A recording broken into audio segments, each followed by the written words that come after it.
Good evening. I'm James Satterley. Welcome to this edition of Sports Monday. We open tonight's show with the showdown in the Central Secondary School Sporting Association male basketball play featuring two powerhouses from inside Belize City, Wesley College and St. John's College, two perennial rivals. Kieran Samuels gets Wesley College going early, attacking the rim to go glass, and he would lead Wesley College with 12 points. Kirkland Lambe then winds his way through traffic for 2 of his 9 game points. Eldon Gladden spins away from Welton Bowen. The bank is open. Gladden puts up 6 for the game. At the end of the first quarter, Wesley has run to a 16-4 lead. In the second, SJC tries to stir themselves. Gregory Felix grabs the rebound off the miss by Jason Phillips. The putback is good. Felix will strike for 6 game points. Did Samuels call bank on this one, people? Well, the bank was open. Eldon Gladden spots up from beyond the arc. The triple lands. At the half, Wesley College would boast its biggest lead of this ball game in a 35-13 score. In the third quarter, Llewellyn Gentle tries to put SJC on his back, and here he picks up 2 of his game-high 13 points. On the next press, Gregory Felix finds Jason Phillips, who sinks 2 of his 8 game points. This time down court, Welton Bowen dishes to Kenton Young, and he gets 2 of his 6 points. Bowen comes back, and this time he penetrates to finish with a good-looking floater. He would put up 6 points also. SJC had its best quarter with 18 points, but at the end of 3, the scoreboard shows Wesley College with a 52-31 lead. SJC would outscore Wesley College 15-10 in the fourth, but it proved to be a case of too little too late, as Wesley College goes on to post a 62-46 big W. However, Wesley College was denied the sweep on the night's fixture as St. Catherine's Academy dominated the Wesley girls in a 31-9 final score. Christy Terry, who hits both these free throws, scored 5 of Wesley's 9 points. In the Dixon of St. Catherine's was the game-high scorer, knocking down this jumper for 11 big points in the W. Turning to the table tennis scene, the 2015 BNE Junior National Championship stage yesterday at the BES Auditorium here in Belize City saw Tay Parkinson roll past Latrell Solis for the 18 and under title, while Jalen Nicholson rested third place away from Joshua Gegg. At 15 and under, Amiri Hoare beat Latrell Solis for that title, and Terry Sue prevailed over Jalen Nicholson for third. Tay Parkinson took the 12 and under title away from Samron Pot, with Terry Sue edging out Aiden Arnold for third place. Latrell Solis and Joshua Gegg then teamed up to take the doubles category title, while Tay Parkinson and Louis Bardales took second, and Eric Lee and Sergio Glory, they finished third. On the volleyball scene, the national female under-18 volleyball team turned on the pressure in the finals to roll past the defending champion Protect Our Manante to grab the national volleyball title. On the male side, Jaguars of Belize City repeated as champion against Challengers of Orange Rock, coming out of the losers column to beat Challengers 25-21, 22-25, and 15-10. And then in a must-win match, 25-21. We say good show to the Belize City Jaguars.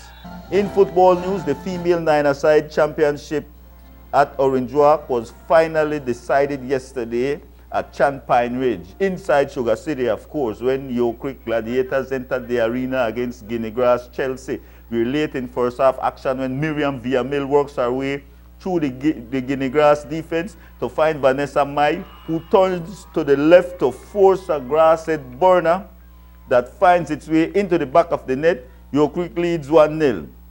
After this defensive miscue by Ruby Mai, Marcella Pott gets the perfect opportunity to level the score, only to be denied by the Yo Creek keeper, Rosia Bobadilla.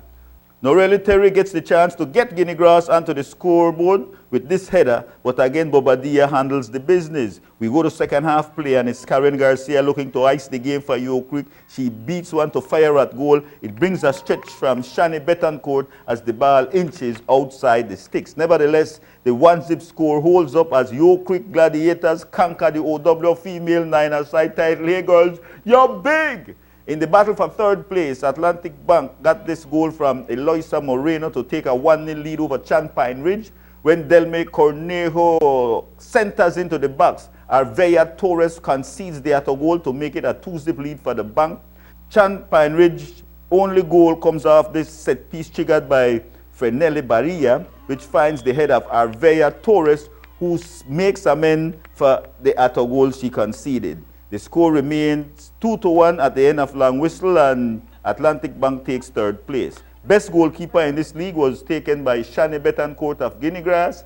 Karen Garcia of Yo Creek took home MVP honors, and Giselle Biza of Guineagrass had the most goal scores. Hey, you're the big three now. Meanwhile, playing the PLB tournament over the weekend saw Placencia Assassins and Belmopan Bandits rally to a 1-1 tie at Independence, while Verdes FC blanked a struggling Wagia 5-zip. Looking ahead, 2 back matches and a completion of the Week 10 schedule this weekend will bring regular season play in the PLB to its natural conclusion. Wednesday, 7:30 p.m., Verdes FC faces Belmopan Bandits at the FFB, and Police will battle the BDF at the Norman Brewster Stadium. Week 10 gets off on Saturday at Independence, with Placencia facing Wagia, while at the FFB, Belmopan Bandits will battle the Belize Defense Force. On Sunday, Verdes FC and Police face off inside the Norman Brewster Stadium to complete regular season action.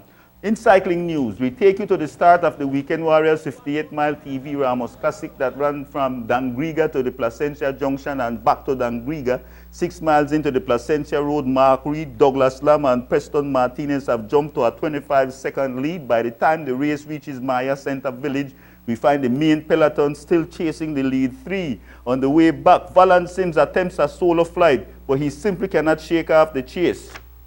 We are now inside Dangriga, and this finish is a cyclist's worst nightmare, people.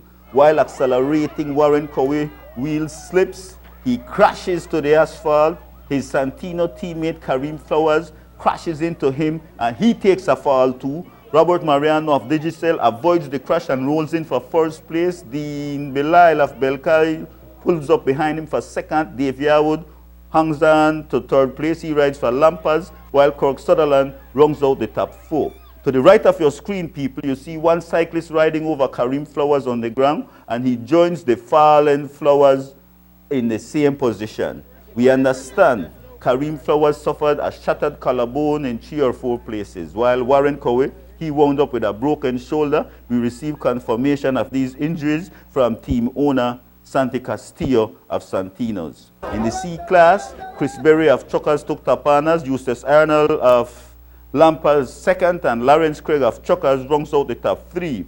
In the Southern Riders category, Steven Castaneda, Rinzen Flowers, and Tevan Salazar finished 1, 2, 3 in that order. Hey folks, we want to thank you for joining us. That's it. We invite you back, same time, same place next week. Ja! Overall. I'm James Adderley.